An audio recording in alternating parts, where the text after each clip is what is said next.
കേരളത്തിൽ ഭരണം ലഭിക്കുന്ന പ്രതീക്ഷയിൽ തുടർ നടപടികളിലേക്ക് കടക്കാൻ കോൺഗ്രസ് ഒരുങ്ങി. മറ്റന്നാൾ AICC നിരീക്ഷകൻ പങ്കെടുക്കുന്ന സ്ക്രീനിംഗ് കമ്മിറ്റി യോഗം തിരുവനന്തപുരത്ത് ചേരുമെന്നറിയുന്നു. മുഖ്യമന്ത്രി ചർച്ചയിൽ MLA മാർ, KPCC ഭാരവാഹികൾ, മുതിർന്ന നേതാക്കൾ, ഘടകകക്ഷികൾ എന്നിവരുടെ അഭിപ്രായം ഹൈക്കമാൻഡ് തീർച്ചയായിട്ടും തേടുമെന്നറിയുന്നു. ഈ മാസം 8-നും 10-നും ഇടയിൽ മുഖ്യമന്ത്രി തീരുമാനിച്ച് പ്രഖ്യാപിക്കാനാണ് പുതിയ നീക്കം. അലക്സ് റാം മുഹമ്മദ് തിരുവനന്തപുരത്ത് വിവരങ്ങളുമായി ചേരുന്നു. പറയൂ അലക്സ്, ഗുഡ് മോർണിംഗ്. എസ്കേൻ, ഗുഡ് മോർണിംഗ്. എസ്കേൻ, നമുക്കറിയാം ഇനി മണിക്കൂറുകൾ മാത്രമാണ് കേരളം എഴുതിയ ജനവിധി എന്തെന്നറിയാൻ ബാക്കി. അതിലേറ്റവും പ്രതീക്ഷ വയ്ക്കുന്നത് കേരളത്തിലൊരു ഭരണമാറ്റം ഉണ്ടാകുമെന്ന് UDF പ്രതീക്ഷ വയ്ക്കുന്നു. എക്സിറ്റ് പോളുകൾ, പ്രീ പോളുകൾ അങ്ങനെ തുടങ്ങിയ എല്ലാ അഭിപ്രായ സർവേകളും അവർക്ക് അനുകൂലമാണെന്ന് അവർ അവകാശപ്പെടുന്നുണ്ട്.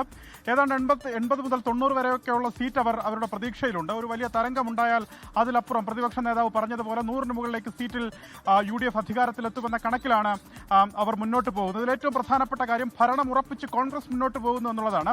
അവർ അവരുടെ തുടർ നടപടികൾ തീരുമാനിച്ചിരിക്കുന്നു. 5-ാം തീയതി, അതായത് ഇലക്ഷന് തൊട്ട് പിറ്റേ ദിവസം തിരുവനന്തപുരത്ത് AICC സ്ക്രീനിംഗ് കമ്മിറ്റി, അതായത് AICC നിരീക്ഷകർ പങ്കെടുക്കുന്ന സ്ക്രീനിംഗ് കമ്മിറ്റി യോഗം ചേരാൻ തീരുമാനിച്ചിട്ടുണ്ട്. MLA-മാരായി തിരഞ്ഞെടുക്കുന്നവർ ആ യോഗത്തിൽ പങ്കെടുത്ത് അവരുടെ അഭിപ്രായങ്ങൾ പറയും. ആ ചർച്ചയിൽ അവർ പങ്കാളികളാകുമെന്നുള്ളതാണ് ഏറ്റവും പ്രധാനപ്പെട്ട കാര്യം. 6-ാം തീയതി ഘടകകക്ഷികളുമായുള്ള ചർച്ച, കോൺഗ്രസിന്റെ ചർച്ച നടക്കും.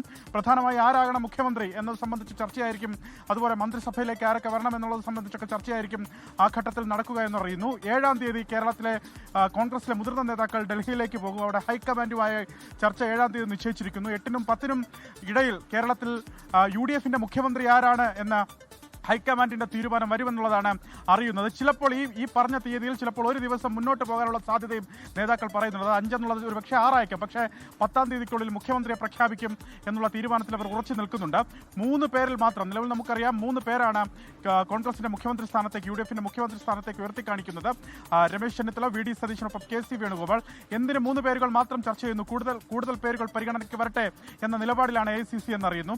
പരിഗണനയ്ക്ക് വന്നാലും അത് മുഖവിലേക്ക് എടുക്കുക എന്നുള്ളത് പിന്നത്തെ കാര്യമാണ്. പക്ഷേ കൂടുതൽ പേരുകൾ പരിഗണനയ്ക്ക് വരട്ടെ എന്നാണ് അവർ പറയുന്നത്.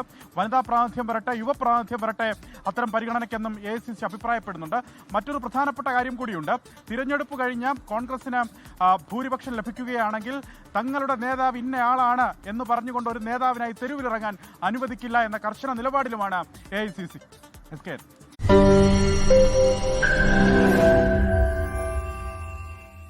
ലോകത്തെവിടെയായാലും ഏത് സമയത്തും 24 വാർത്തകളും ഓഗ്മെന്റഡ് റിയാലിറ്റി പാക്കേജുകളും എക്സ്പ്ലെയിനറുകളും വിശദമായി കാണാൻ ഞങ്ങളുടെ YouTube ചാനൽ നിങ്ങൾക്ക് സബ്സ്ക്രൈബ് ചെയ്യാം.